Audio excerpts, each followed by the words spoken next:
In the early 1970s, domestic automakers were starting to take notice of the sales that were being achieved by foreign automakers, including Toyota, Datsun, as well as VW. Now, Ford had a number of compact vehicles and had a lot of success, frankly, with some compacts, not only the Falcon, but also the Mustang. And by the late 1960s, the Mustang had proven so popular that it had really decimated the Falcon sales, and Ford realized that it had to introduce a new small car. Thus, the Maverick for 1970. Now, the Maverick for 1970 was actually just kind of a reskinned Falcon. It had pretty much the same chassis underneath, but it had all new looks. And the hope here was that Ford was going to be able to improve its sales and kind of get some of the mojo back in its compact car lineup that it had lost to the Mustang. Thankfully, it was successful, and I believe almost 600,000 Mavericks were sold in that first model year. Quite a feat for an introductory nameplate. Now, one of the interesting things about the Maverick is that it had a rather attractive style, as you can see. Take a look at this photo of a Maverick Coupe from 1970. And I have to say, for a run-of-the-mill compact, the car is quite attractive. Notice the fastback roof profile, as well as the long hood, short deck proportions, meaning there's a relatively long hood and relatively short rear trunk lid there. That was kind of a classic European style. And the car, at least for 1970, had relatively small bumpers in the front and rear that just kind of accentuated an overall light form. I would also say that this really was kind of a different style from what Ford had typically pursued up till this point, where Ford often had the so-called fill-the-box design. In other words, you had these fenders that were relatively flat, and the designs could sometimes look relatively slab-sided. But as you can see in this photo, the reflections on the surfaces of the Maverick were actually quite detailed and rather handsome. Now, what's interesting about the Maverick, though, is that if you look more closely at the style, it actually stole from a quite seminal General Motors vehicle of the mid-1960s. Before I tell you what it is, let's pivot to one more photo of a Maverick Coupe here from a rear three-quarter view. And I would say that this photo perhaps shows what Ford stole from a particular General Motors vehicle the best, just because of the lighting, and it really highlights some of the surfacing. And what do I mean by that? Well, if you're racking your brain to try to figure out what vehicle Ford stole from here, take a look at a couple things. First, notice that feature line that's running the length of the car that hops over both wheels and creates very pronounced wheel arches. That should be a huge clue. The second is just the overall fastback profile of this particular vehicle, including the backlight as well as the C-pillar, with the C-pillar that is canted inward, and you have a body that basically has some significant tumble home associated with it. In other words, from the midsection of the body, it kind of curls inward to the top of the roof. And yet another clue from this particular angle is the way that that rear end terminates. Just this very abrupt, kind of chopped off rear end. Again, something that was very similar to a General Motors vehicle that was being produced just a few years before this. Can you guess what it is? Well, let's put up a picture of it. It's the 1966 Tornado. Now notice that they're not exactly carbon copies of one another, but you do see here that the Tornado has that very distinctive chopped off style rear end, the overall fastback profile, this long hood, short deck proportion, and most prominently, the wheel arches and that feature line that runs the length of the car that kind of hops over the wheels.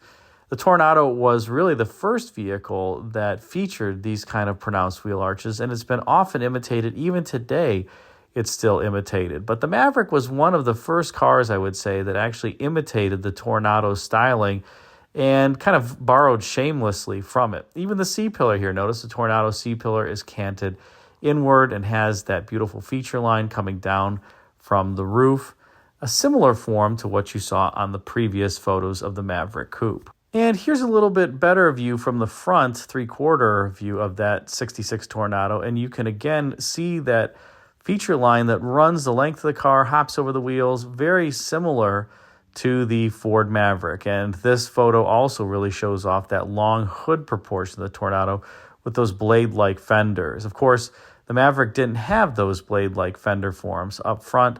The front end was a little bit different, but the side and the rear three-quarter were significantly, shall we say, borrowed from the Tornado. Now, what's interesting is that Ford took it a step further, and as you can see here on this 1971 Maverick four-door, on the larger four-door Maverick that rode atop a bit longer wheelbase, I believe 110 inches on the Maverick four-doors compared to 103 on the coupes, you see that similar line, that feature line that's running the length of the car, hopping over the wheels.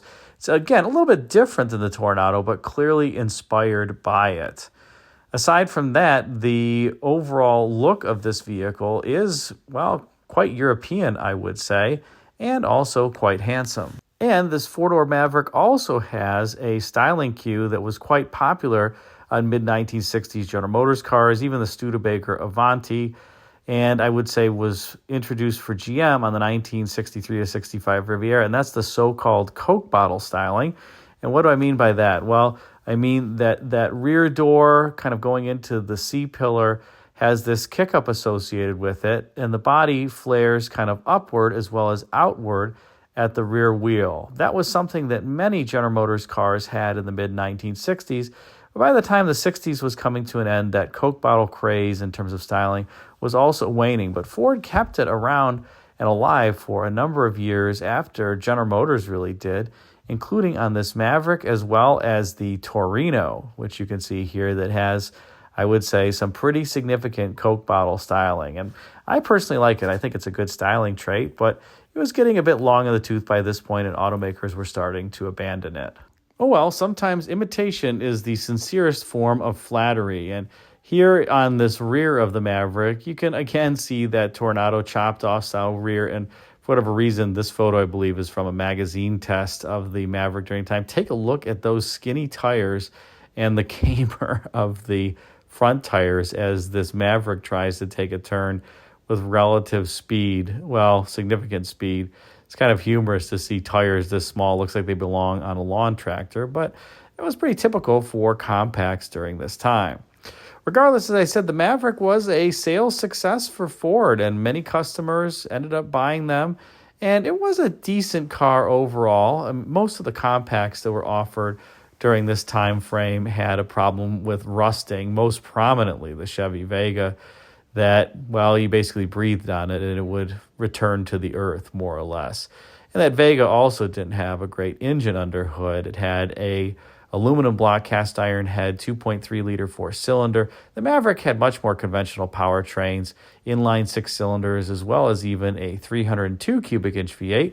So you got a conventional powertrain under hood, a C4 transmission if you opted for the automatic, and something that was, well, just reliable in general.